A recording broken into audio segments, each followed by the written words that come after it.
ये कहानी है एक ऐसे लड़के की जो इस दुनिया का सबसे पावरफुल मेज बनने की कोशिश कर रहा है, लेकिन उसकी इस जर्नी में वो हमेशा खतरनाक परेशानियों से लड़ता है, जहां उसके दुश्मन अक्सर उससे ज़्यादा ताकतवर होते हैं। कहानी की शुरुआत होती है हमारे मेन कैरेक्टर मो फैन से, जो कि एक 3rd year junior high school student है। वो अपने एंट्रेंस एग्जाम के लिए नर्वस था, और ये टेंशन इसलिए नहीं थी कि वो पढ़ाई में अच्छा नहीं था, बल्कि इसलिए क्योंकि वो सब्जेक्ट मैजिक के बारे में था। इस एकेडमी में सभी 3rd ग्रेड स्टूडेंट्स अपने पसंद के मैजिक स्कूल में एंटर करेंगे, लेकिन इसके लिए उन्हें एक टेस्ट पास करना पड़ेगा। मो फैन एक्सप्लेन करता है कि उसके पास स्टडी करने का टाइम नहीं था, क्योंकि 3 महीने पहले वो पहाड़ों में सो रहा था, जहां उसे एक मिस्टीरियस ओल्ड मैन मिला जिसने उसे एक नेकलेस दिया था। अब उसके क्लासमेट्स उसका मजाक उड़ाते हैं और हमेशा उसे परेशान करते हैं। वो इसे कहते हैं कि वो क्लास का सबसे बेकार स्टूडेंट है और शायद वो टेस्ट भी पास नहीं कर पाएगा। फिर हम एक लड़के से मिलते हैं, इसका नाम है मोबाई। वो मोफन का पूरा अपोजिट है और अपने क्लास का सबसे पॉपुलर स्टूडेंट है। उसका परिवार आइस मैजिक में स्पेशलाइज करता है, इसी वजह से वो और भी ज़्यादा फेमस है। स्कूल के बाहर मोफैन का फादर उसका इंतजार कर रहे होते हैं। मोफैन के फादर हमेशा से सिंपल रहे हैं और अपने बेटे के लिए जो कुछ ज़रूरी होता है वो करते हैं, लेकिन वो अपने बेटे के फ्यूचर को लेकर परेशान है, क्योंकि उसके ग्रेड्स काफ़ी लो हैं और उसके पास मैजिक स्कूल में एडमिशन लेने के लिए पॉइंट्स नहीं हैं। फिर भी वो अपने बेटे को बताता है कि उसने उसके लिए एक डिलीवरी ड्राइवर का जॉब अरेंज किया है, जो वो मैजिक के बिना कर सकता है। लेकिन मो फैन अपने फादर से सीरियस होकर वादा करता है कि वो मेहनत करेगा और मैजिक स्कूल में एडमिशन लेके रहेगा। ये सुनकर उसके फादर उसे कहते हैं कि चिंता मत करो, वो अपने बेटे के लिए सब कुछ करेगा ताकि वो मैजिक स्कूल में जा सके। घर लौटते वक्त अपने दोस्त के साथ चल रहा मो फैन देखता है कि उसका फादर अपने बॉस से बात कर रहा है। उनका बॉस मो फैमिली का लीडर है, जो सिटी की सबसे पावरफुल और रिचेस्ट लोगों में से एक है। लेकिन ये फैमिली मो फैन के फैमिली के हमेशा से इंसल्ट करती हुई आ रही है। एक फ्लैशबैक सीन में दिखाया जाता है कि मो फैन के परिवार को मो फैमिली के साथ पुराना रिश्ता है। जब मो फैन छोटा था तब वो मो फैमिली की बेटी के साथ काफ़ी वक्त बिताता था। एक दिन वो लड़की अपने परिवार के स्ट्रिक्ट रूल्स की वजह से वहाँ से भागना चाहती थी। उसने मो फैन की मदद मांगी और दोनों वहाँ से भागने की कोशिश करते हैं, लेकिन उन्हें पकड़ लिया जाता है और उसके बॉस मो फैन के फादर को इसके लिए सजा देते हैं। उसके बाद वापस प्रेजेंट में बॉस कहता है कि वो मो फैन के फ्यूचर को लेकर मदद करेगा और इंश्योर करेगा कि वो मैजिक स्कूल में एडमिशन ले। लेकिन बॉस सिर्फ एक शर्त पर मदद करने को तैयार होता है। उसके लिए मो फैन के परिवार को अपना घर और सारे पॉइंट्स उसे देने होंगे ताकि वो ज़मीन को अपने काम के लिए यूज़ कर सके। मो फैन के फादर अपने बेटे के लिए ये सब देने को तैयार हो जाते हैं और घर देने का फैसला करते हैं, सिर्फ इसलिए कि वो मो फैन मैजिशियन बनने का अपना सपना पूरा कर सके। बाद में जब वो ये बात अपने बेटे को बताते हैं, मो फैन मैजिक स्कूल में एडमिशन मिलने की बात से बहुत खुश हो जाता है, लेकिन उसके फादर उसे घर देने की बात नहीं बताते, बल्कि कहते हैं कि जब वो मो फैन अकेडमी में चला जाएगा तब वो रेंट पे कहीं रह लेंगे। लेकिन मो फैन सब कुछ जानता है, क्योंकि उसने पहले ही अपने फादर को बॉस के साथ बात करते हुए देखा था। अगले दिन सभी स्टूडेंट्स अपने मैजिक स्कूल का पहला दिन शुरू करते हैं, जहां उन्हें अपनी एलिमेंटल पावर्स इम्प्रूव करनी होती है। कुछ स्टूडेंट्स अपनी एलिमेंटल पावर्स के बारे में डिस्कस करते हैं और कहते हैं कि लाइटनिंग और फायर सबसे रेयर पावर्स हैं। तभी टीचर सभी स्टूडेंट्स को एक बैच देती है जो उनके एलिमेंट के हिसाब से ग्लो करेगा, जैसे ग्रीन विंड के लिए, रेड फायर के लिए, ब्लू आइस के लिए और पर्पल लाइट के लिए होता है। बाकी क्लासमेट्स मो फैन का मजाक उड़ाते हैं, क्योंकि वो क्लास का वो अकेला स्टूडेंट है जो शायद एग्जाम में पास नहीं कर पाएगा। सब उसे कहते हैं कि वो शॉक हो जाएंगे अगर उसका अकेडमी प्रोसेस हो जाए तो। उसके बाद हमें पता चलता है कि हर स्टूडेंट को एक मैजिक स्टोन पर अपना हाथ रखना है जो उनके एलिमेंटल पावर को रिवील करेगा। मोबाइल सबसे पहले स्टोन का यूज़ करता है और उसे अपनी फैमिली की तरह आइस पावर मिलती है।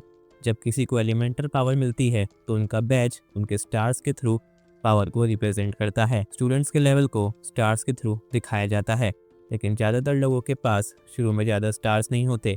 लेकिन मुंबई के बैच पर एक स्टार पहले से ही ग्लो कर रहा होता है, जो दिखाता है कि वो कुछ ज़्यादा ही स्ट्रांग है। बाकी स्टूडेंट्स एक एक करके स्टोन का यूज़ करते हैं और फिर टीचर मोफैन का नाम बुलाता है। बाकी स्टूडेंट्स हंसने लगते हैं और कहते हैं कि उसे एग्जाम फेल करने की वजह से सबसे बेकार पावर मिली होगी। मोफैन आगे आता है, क्लास के सामने खड़ा होता है और अपना हाथ स्टोन पर रखता है। बाकी स्टूडेंट्स अब भी हंस रहे होते हैं क्योंकि उन्हें लगता है कि मोफैन को स्टोन का यूज़ करना नहीं आता। टीचर उसकी मदद करता है लेकिन कुछ देर तक कुछ नहीं होता। तभी पूरी क्लास का ध्यान बगल वाले क्लासरूम की तरफ चला जाता है क्योंकि वहाँ एक स्टूडेंट को पर्पल एबिलिटी मिली होती है जो लाइटनिंग है। लाइटनिंग सबसे रेयर एबिलिटी है फायर के साथ। जब सभी स्टूडेंट्स दूसरे स्टूडेंट को देखने क्लासरूम से बाहर चले जाते हैं, मोफैन अपनी आंखें बंद करता है और स्टोन पर्पल लाइट से ग्लो करता है, लेकिन उसके साथ ही वो स्टोन रेड लाइट से भी ग्लो करता है। दिखाता है कि मोफैन के पास लाइटनिंग एलिमेंट ही नहीं बल्कि फायर एलिमेंट भी है जो पहले कभी किसी ने नहीं देखा। ये एबिलिटी उसे स्कूल का सबसे पावरफुल स्टूडेंट बना देती है, लेकिन ये सब किसी ने नहीं देखा क्योंकि सबका ध्यान दूसरी वाली क्लासरूम के स्टूडेंट पर था जिसे लाइटनिंग पावर मिली थी। जब सब वापस क्लासरूम में आते हैं तो उन्हें सिर्फ ये दिखता है कि मोफैन के पास फायर एबिलिटी है। टीचर उसे बधाई देती है और बाकी स्टूडेंट्स शॉक हो जाते हैं क्योंकि उन्हें लगा था कि मोफैन को सबसे बेकार एलिमेंट मिलेगा। तभी मोफैन अपने मन में हंस रहा होता है क्योंकि उसे पता होता है कि उसने लाइटनिंग पावर भी मिली है, लेकिन सबको लगता है कि उसके पास सिर्फ फायर एलिमेंट है। 2 महीने बाद टीचर्स सब स्टूडेंट्स को बताते हैं कि जब पावर्स अवेकन होती हैं तब उन्हें 7 स्टार्स मिलते हैं। इन स्टार्स को कंट्रोल करना सीखना होता है और कॉन्सेंट्रेट करके स्टार पाथ बनाना होता है जो उनकी फुल पावर अनलॉक करने में मदद करता है। टीचर फिर मोबाइल को बोलते हैं कि वो स्टार्स को अलाइन करने का डेमोन्स्ट्रेशन दे क्योंकि मोबाइल के पास पहले से 5 स्टार्स हैं जो उसे क्लास का हाईएस्ट रैंकिंग स्टूडेंट बनाते हैं, लेकिन मोफैन के पास सिर्फ एक ही स्टार होता है। सब उसका मजाक उड़ाते हैं और हंसते हैं, कहते हैं कि उसने अपने एलिमेंट में कोई प्रोग्रेस नहीं की है और वो क्लास के लिए एक इंसल्ट जैसा है। लेकिन असली वजह यह है कि उसका बैज सिर्फ फायर एलिमेंट को दिखाता है, लाइटनिंग पावर को नहीं। उसकी लाइटनिंग एबिलिटी पहले से ही 6 स्टार्स तक पहुंच चुकी है और उसे सिर्फ एक और स्टार को मास्टर करना बाकी होता है। बाद में मोफैन पार्क में अपनी बहन से मिलता है। उसकी बहन प्रॉपर्ली चल नहीं सकती और व्हीलचेयर का यूज़ करती है। मोफैन देखता है कि कुछ गुंडे उसकी बहन की व्हीलचेयर चुरा लेते हैं और उसका मजाक उड़ाते हैं। मोफैन लोगों के पास जाकर उनसे व्हीलचेयर वापस मांगता है, लेकिन वो सब उसे धमकी देते हैं कि अगर वो नहीं हटा तो उसे भी उसकी बहन की तरह डिसेबल्ड बना देंगे। यह सुनकर मोफैन गुस्सा हो जाता है और इसी मूवमेंट पर वो अपने स्टार्स को यूज़ करके अपनी फुल पावर अनलॉक करता है। वो स्टार पाथ बनाने में सक्सेसफुल होता है और अपना 7 स्टार एक्टिवेट करता है। उसके बाद वो अपनी लाइटनिंग एबिलिटी का यूज़ करके गुंडों पर अटैक करता है। डर के मारे वो मोफैन से माफ़ी मांगते हैं और वहाँ से भाग जाते हैं। जिसके बाद अगले सीन में मोबाइल बॉस के पास जाता है जहाँ वो अपनी 5 स्टार एबिलिटीज़ के बारे में बात करते हैं। बॉस मोबाइल की प्रोग्रेस देखकर उस पर गर्व महसूस करते हैं। वो मोबाइल से मोफैन के बारे में पूछते हैं, जिसके जवाब में मोबाइल कहता है कि मोफैन अभी सिर्फ 1 स्टार पर है और स्कूल का सबसे बेकार मैजिशियन माना जाता है। बॉस मोबाइल से कहते हैं कि उन्हें मोफैन को क्लास से निकालने के लिए उसे एग्जाम में फेल कराने का कोई रास्ता ढूंढना होगा। फिर अगले दिन मोबाइल बॉस से पूछता है कि मोफैन को स्कूल से निकालने के लिए क्या करने वाले हैं। बॉस बताते हैं कि वो एक छोटा सा मैजिक स्टोन यूज़ करेंगे जो एनर्जी को अब्जॉर्ब कर सकता है। इस स्टोन की मदद से वो मोफैन के स्कोर को डी रैंक से भी बेकार कर सकते हैं, लेकिन उसका ये प्लान आसान नहीं होगा क्योंकि मोफैन अपने 5 एलिमेंट की ट्रेनिंग कर रहा होता है और अब वो 5 स्टार्स यूज़ करने की एबिलिटी तक पहुंच चुका है। लेकिन वो अब भी सोचता है कि ये काफ़ी नहीं है क्योंकि उसकी फायर एनर्जी अब भी कमज़ोर है। इसलिए वो और ज़्यादा मेहनत और कॉन्सेंट्रेट करता है ताकि वो मो फैमिली को प्रूव कर सके कि वो एक पावरफुल और वर्दी मैजिशियन है और उसका मैजिक स्कूल में होने का हक है। उसके कुछ दिन बाद एग्ज़ाम का दिन आ जाता है और टीचर समझाते हैं कि इस टेस्ट में उनकी पावर्स का इवैल्यूएशन होगा जो उन्होंने पिछले कुछ महीनों में डेवलप की है। पावर का टेस्ट एक क्रिस्टल बॉल से होगा जो उनकी पावर का लेवल को डिटरमाइन करेगा। बॉल तब ग्लो करेगा जब स्टूडेंट की पावर लेवल सही होगी। उसके बाद सभी स्टूडेंट्स एक फॉर्मेशन में लाइन में खड़े होते हैं और अपनी पावर्स का टेस्ट शुरू करते हैं। स्कूल का सबसे पावरफुल स्टूडेंट मोर्निंग जू को सिलेक्ट किया गया है ताकि वो बाकी स्टूडेंट्स के एग्जाम लेने से पहले डेमोन्स्ट्रेशन दे सके। उसने क्रिस्टल को यूज़ किया जो उसकी आइस मैजिक की पावर को रिवील करता है और ये देखकर बाकी स्टूडेंट्स शॉक हो जाते हैं। उसके बाद सब स्टूडेंट्स एक एक करके क्रिस्टल यूज़ करते हैं और अपनी पावर लेवल्स को रिवील करते हैं। कुछ लोग बी और ए ग्रेड्स अचीव करते हैं। फिर मोबाइल का टर्न आता है और वो एस ग्रेड तक पहुंचता है, जो मैक्सिमम ग्रेड है। फिर मोफैन का नाम अनाउंस होता है पावर टेस्ट के लिए। जब मोफैन का नाम लिया जाता है, बॉस एग्जामिनर को बोलते हैं कि क्रिस्टल बॉल के नीचे मैजिक स्टोन रखें ताकि मोफैन की असली पावर ऑब्जॉर्व की जा सके। इस वजह से मोफैन को सिर्फ बी ग्रेड मिलता है। मोफैन सस्पिशियस फील करता है और सोचता है कि कुछ गड़बड़ है, क्योंकि उसे लगता है कि उसकी पावर इससे ज़्यादा होनी चाहिए। मोफैन फिर से बॉल का यूज़ करता है और इस बार वो स्टोन को तोड़ देता है। ये देखकर उसका नया टीचर समझ जाता है कि क्रिस्टल फॉल्टी हो सकता है और वो इंस्पेक्टर से क्रिस्टल चेंज करने को कहते हैं। क्रिस्टल बदलने के बाद मोफैन की असली पावर सामने आती है और उसे एस ग्रेड दिया जाता है, जो उसके क्लासमेट्स को फिर से शॉक कर देता है। फिर मोफैन एग्जामिनर से कहता है कि वो ऑप्शनल टेस्ट भी देना चाहता है और इस बार उसकी फायर एलिमेंट की असली पावर सबके सामने आती है, जो क्लासमेट्स को हैरान कर देती है। अब मोफैन अपनी क्लास का नंबर 1 मोस्ट पावरफुल स्टूडेंट बन जाता है। इसके बाद मो फैमिली का लीडर मूजेवो मोफैन को एक रिंग देता है रिस्पेक्ट के सिंबल के रूप में एस रेटिंग अचीव करने के लिए। साथ ही वो मोफैन से कहता है कि अपने फैमिली डिफरेंसेस को साइड में करके मो फैमिली के लिए काम करे और उनको रिप्रेजेंट करे। लेकिन मोफैन इस मौके का फ़ायदा उठाकर मोजेवो और उसकी फैमिली को बोलता है कि वो सब दूसरों को इंसल्ट और परेशान करते हैं, जैसे उन्होंने उसके फादर के साथ किया था। टीचर मोफैन से कहता है कि वो काम हो जाए और मोजिवो से माफ़ी मांगे, लेकिन मोफैन मना कर देता है और उन्हें याद दिलाता है जो कुछ मो फैमिली ने उनके साथ किया था। ये सुनकर मोजिवो टीचर से कहता है कि मोफैन को स्कूल से निकाल दिया जाना चाहिए क्योंकि उसने गेस्ट के साथ रूड बिहेवियर किया है। लेकिन टीचर कहते हैं कि सिर्फ आर्ग्यूमेंट की वजह से उसे एक्सपेल नहीं किया जा सकता जब तक बात ज़्यादा सीरियस ना हो। फिर मूबाई मोफैन को एक ड्यूल के लिए चैलेंज करता है, लेकिन मो फैमिली का लीडर कहता है कि ड्यूल में मूबाई के अडॉप्टेड सन यूएन के साथ होगा। मोफैन इस चैलेंज को एक्सेप्ट करता है, लेकिन ये ड्यूल तभी हो सकता है जब वो दोनों 2 साल के बाद ड्यूल की एज तक पहुंच सकें, क्योंकि स्कूल अब इसकी परमिशन नहीं देगा। फिर अगले सीन में 2 साल बाद नया सेमेस्टर शुरू होता है और प्रोफेसर स्टूडेंट्स का एलाइट क्लास में वेलकम करते हैं, जो सिर्फ टॉप रैंक्ड मैजिक्स के लिए है। यहाँ स्टूडेंट्स को एक्सक्लूसिव रेलिक्स मिलेंगे जिसे मैजिक EQS कहा जाता है, जो उनकी ट्रेनिंग को इम्प्रूव करेंगे।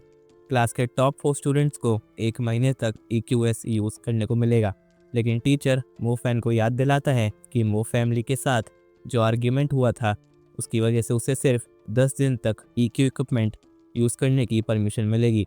लेकिन मोफैन के पास पहले से एक EQ है, एक नेकलेस जो उसे एक बूढ़े आदमी ने दिया था। उसकी टीचर मिस टैंग मोफैन से मिलने आती है और उसे समझाती है कि ये नेकलेस एक बहुत ही पावरफुल रेलिक है जो एक्सटेंट माना जाता है। उन्होंने बताया कि ये नेकलेस एक ग्रोथ टाइप EQ है जो हर तरह की सोल्स और स्पिरिट्स को अब्जॉर्ब करके तुम्हारी एबिलिटीज बढ़ाता है, इसलिए इस नेकलेस को हमेशा अपने पास रखना। उसके बाद सभी स्टूडेंट्स माउंटेन्स की तरफ जाते हैं आर्मी के लीडर से मिलने और सबको लगता है कि वो लीडर उन्हें ट्रेनिंग देगा, लेकिन लीडर उन्हें एक्सरसाइज करने के लिए बोलता है जिसे हंटिंग प्रोग्राम कहा जाता है, जहां स्टूडेंट्स को रियल एनिमीज का सामना करते हुए अपने इमेज स्किल्स टेस्ट करने होते हैं। मोफैन और बाकी स्टूडेंट्स अलग अलग टास्क कंप्लीट करते हैं जब तक वो एक केव तक नहीं पहुंच जाते। लीडर ने उन्हें बताया था कि उसका एक ब्रेसलेट केव के अंदर खो गया है और उन्हें उसे वापस लाना है, लेकिन कमांडर ने कहा था कि केव के अंदर एक वन आइड वुल्फ भी होगा, लेकिन ये बात झूठ थी क्योंकि ये वुल्फ एक्चुअली एक स्पिरिट वुल्फ था जो आर्मी के ऑर्डर्स के अंडर स्टूडेंट्स की पावर को टेस्ट करेगा। सब स्टूडेंट्स का सामना जायंट वुल्फ से होता है तो ज़्यादातर स्टूडेंट्स डर जाते हैं मोबाइल को छोड़कर, जो अपनी आइस मैजिक का यूज़ करता है, लेकिन मॉन्स्टर को ज़्यादा डैमेज नहीं पहुंचता। तब मोफैन एक लड़की की मदद करता है जो बीस्ट के सामने खड़े होने की हिम्मत दिखाती है, लेकिन मोफैन को पता था कि वो वुल्फ को हरा नहीं पाएगी, इसलिए वो उस लड़की को केव के बाहर ले गया और वो लड़की वापस अंदर गई ये साबित करने के लिए कि वो एक स्ट्रॉन्ग मेज है, लेकिन उसका दूसरा हमला भी वुल्फ को नहीं मार पाता। तब एक और स्टूडेंट जिसके पास लाइटनिंग पावर है उसे टाइम पर बचा लेता है। उसके बाद मूवई भी अपना दूसरा अटैक करता है, लेकिन वुल्फ उसे ज़मीन पर गिरा देता है। तभी मोफैन सही समय पर केव के अंदर आता है और अपने मैजिक का टेस्ट शुरू करता है। अपने स्टार्स को एक्टिवेट करके वो फायर एलिमेंट का यूज़ करके बीस्ट पर फायर बॉल्स ब्लास्ट करता है। ये उसके मैजिक को एक नए लेवल 2 इग्नाइट तक अनलॉक कर देता है। यह देखकर टीचर्स जो ऊपर देख रहे होते हैं शॉक हो जाते हैं। कमांडर टीचर को इन्फॉर्म करता है कि वुल्फ अब उसे कंट्रोल में नहीं है और स्टूडेंट्स अब डेंजर में हो सकते हैं, इसलिए सब टीचर्स उन्हें बचाने के लिए नीचे जाते हैं। मगर तब तक वो बीस्ट आउट ऑफ कंट्रोल हो जाता है, इसलिए मोफैन और उसका दोस्त ज़ैंग जियाओ बीस्ट को केव के अंदर ले जाते हैं ताकि बाकी स्टूडेंट्स को प्रोटेक्ट किया जा सके।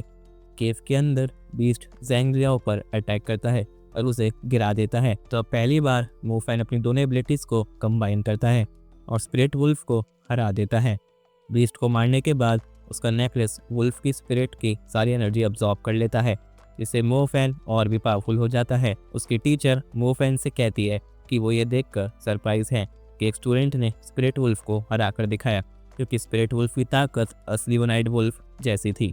जब टास्क कंप्लीट होता है तो सारे स्टूडेंट्स को टेस्ट में स्कोर मिलता है और ये सब मोफैन की वजह से होता है। लेकिन मोफैन को स्कोर की कोई भी परवाह नहीं है, क्योंकि उसका फोकस अपनी असली ताकत को रिलीज करने पर है। जब उसने बीस्ट को मार दिया तो उसे लेवल 2 फायर अनलॉक हो गई और उसने समझा कि ये पावर मॉन्स्टर के अगेंस्ट कितनी पावरफुल थी। तो अब उसका गोल है अपने लाइटनिंग एबिलिटी के लिए भी लेवल 2 पावर हासिल करना। वो याद करता है कि मिस टैंग ने उसे क्या बताया था नेकलेस के बारे में, जो कई तरह के सोल्स अब्जॉर्ब कर सकता है। तो मोफैन डिसाइड करता है कि वो एक हंटर बनेगा ताकि नेकलेस को और इवॉल्व करके अपनी पावर्स को और बढ़ा सके। मोफैन शहर जाता है और हंटर टीम ज्वाइन करने के लिए हंटर्स हॉल में जाता है। वहाँ वो एक स्ट्रेंजर से पूछता है कि सिटी हंटर्स कैसे ज्वाइन करें। तो स्ट्रेंजर्स उसे बताते हैं कि ज्वाइन करने के लिए एक लंबी वेटिंग लाइन है और वो सिर्फ उन इमेजेस को एक्सेप्ट करते हैं जिनके पास कम से कम फायर पावर हो। मोफैन उसे पूछता है कि लाइटनिंग पावर्स के बारे में क्या, तो वो आदमी जवाब देता है कि मोफैन को झूठ बोलने की ज़रूरत नहीं है और सच बोलने को कहता है।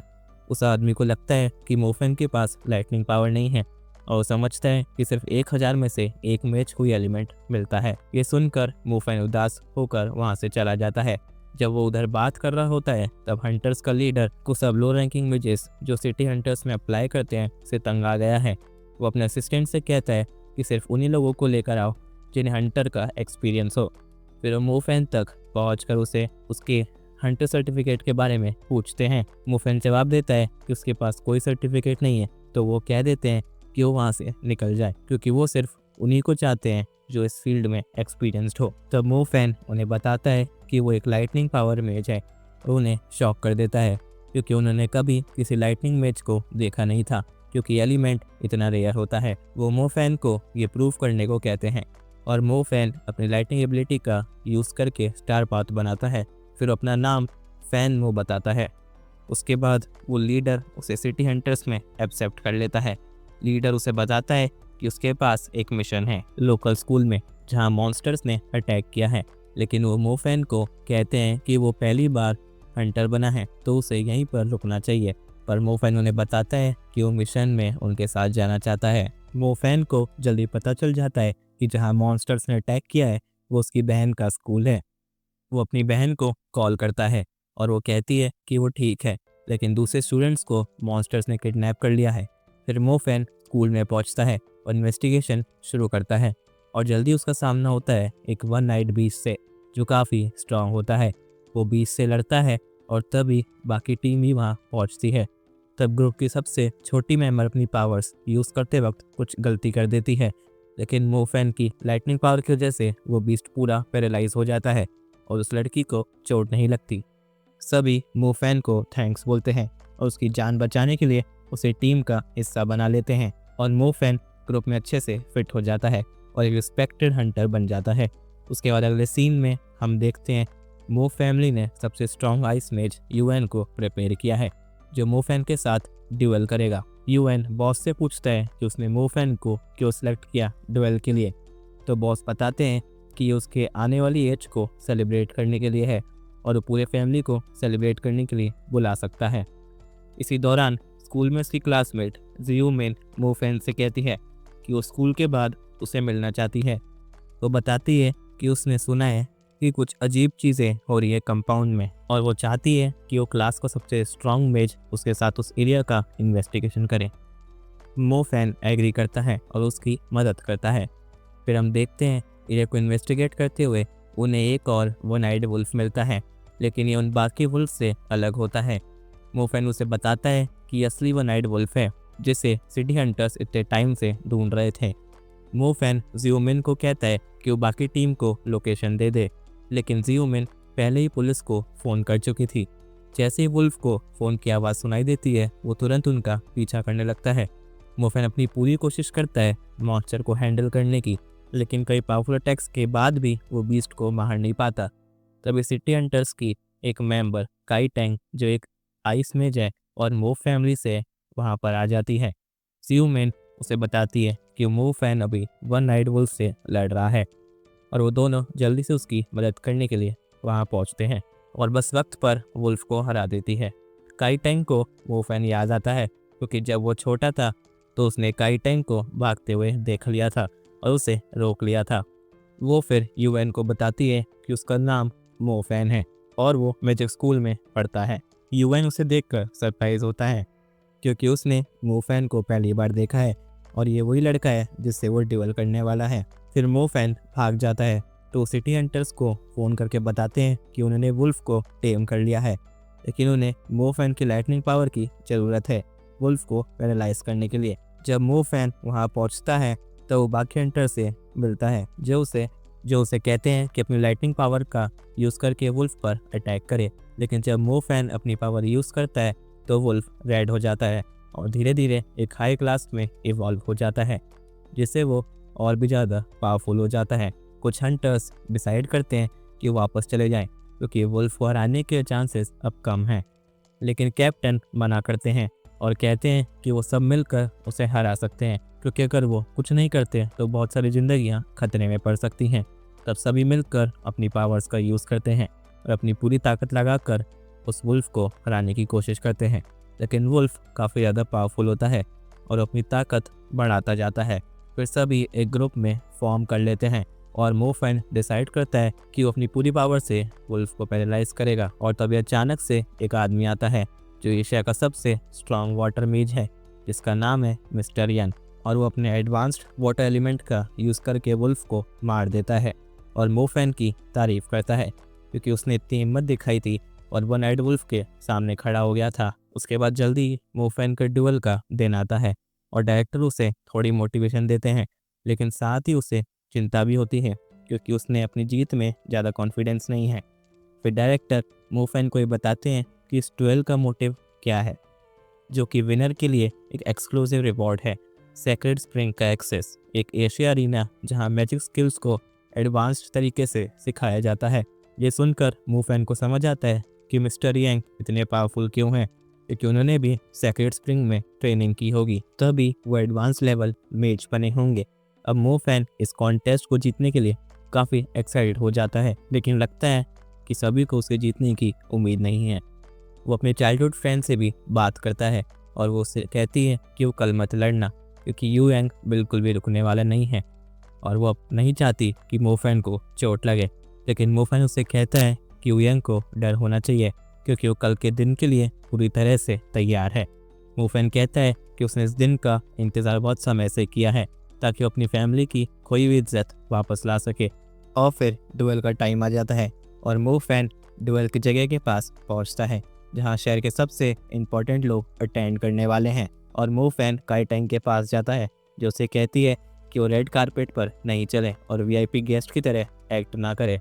मोफेन को याद नहीं रहता कि वो कौन है और फिर मोफेन अकेला अंदर आता है, लेकिन उसे कुछ दोस्तों की भी एंट्री होती है, जैसे उसके क्लासमेट्स, ट्रेनिंग प्रोग्राम का आर्मी लीडर और उसके फादर, जो सब उसको सपोर्ट करने के लिए आए होते हैं।